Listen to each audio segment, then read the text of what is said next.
আসিম ইবন সাবিত রা, যার পবিত্র দেহ পাহারা দিয়েছিল আল্লাহর পাঠানো মৌমাছির বাহিনী, তার শাহাদাতের সেই মুহূর্তগুলো আরও বিস্তারিতভাবে নিচে তুলে ধরা হল। 1. আসিম ইবন সাবিত রা এর পরিচয়। তিনি ছিলেন মদিনার আনসারদের অন্তর্ভুক্ত আউস গোত্রের সন্তান। রাসূলুল্লাহ এর অত্যন্ত বিশ্বস্ত এবং দক্ষ একজন তীরন্দাজ ছিলেন। বদর ও উহুদের যুদ্ধে তিনি যে বীরত্ব দেখিয়েছিলেন তা ইসলামের ইতিহাসে স্বর্ণাক্ষরে লেখা আছে। তার একটি উপাধি ছিল হামিউদ্দাবর, মৌমাছি দ্বারা রক্ষিত ব্যক্তি। 2. বিশ্বাসঘাতকতার প্রেক্ষাপট। হিজরি ৪র্থ বর্ষে আয়াল ও কারাহ গোত্রের কিছু লোক মদিনায় এসে দাবি করে যে তাদের গোত্রের মানুষ ইসলাম গ্রহণ করতে চায়। তারা দ্বীন শেখানোর জন্য কয়েকজন শিক্ষক চায়। নবীজি সাহাবী আসিম ইবন সাবিত রা এর নেতৃত্বে 10 জন, মতান্তরে 7 জন দক্ষ কারি ও মুবাল্লিগকে পাঠান।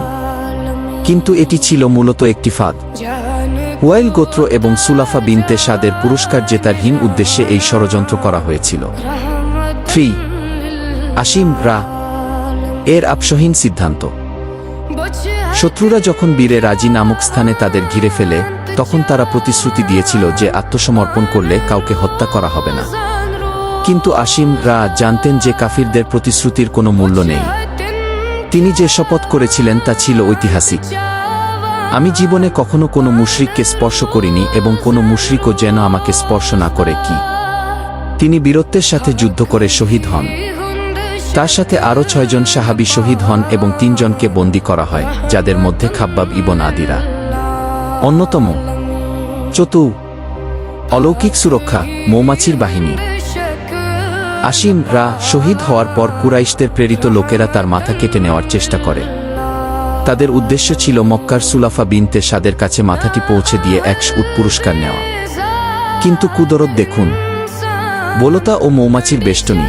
হঠাৎ কোত্থেকে একঝাঁক বোলতা ও মৌমাছি, আরবিতে যাকে দাবর বলা হয়, এসে তার পবিত্র দেহের উপর মেঘের মতো ছেয়ে যায়। কাফিররা যতবারই কাছে যাওয়ার চেষ্টা করেছে, মৌমাছির হুলের কারণে তারা ফিরে আসতে বাধ্য হয়েছে। রাতের অপেক্ষা। তারা ভেবেছিল রাতে যখন ঠান্ডা পড়বে, মৌমাছিগুলো চলে যাবে, তখন তারা দেহটি ছিন্নভিন্ন করবে। পাহাড়ি ঢাল। কিন্তু রাতে এক অলৌকিক বৃষ্টি শুরু হয়। আসসালামু আলাইকুম বন্ধুরা, দয়া করে সবাই আমাকে একটু সাপোর্ট করুন এবং চ্যানেলটা সাবস্ক্রাইব করুন। আমি অনেক কষ্টে ভিডিও করি, সবাই শেয়ার করবেন। আসসালামু আলাইকুম।